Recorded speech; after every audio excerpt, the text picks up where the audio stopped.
Hello everyone, welcome to Tech and Cryptos. In this video, we're going to talk about how to use someone's code in the Temu shopping app. You can receive a code from your friends or you can receive some promo codes in the mail as well. So to do this, open the Temu app. Once you get to the home screen, press on the U button in the bottom panel. Then inside the U button, you can see there's an option called coupons and offers. Press on it.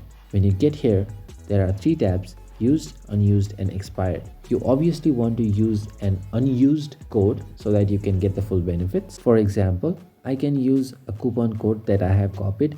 I can simply paste it in the text box and then press on apply.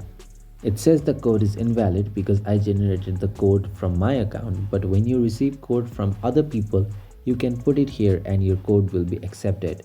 In this way, you can use someone's code in the Temu shopping app. I hope this video helped you. Don't forget to give it a thumbs up. Also make sure you are subscribed to our channel. That's it for this video. We'll see you in the next one. Thank you for watching.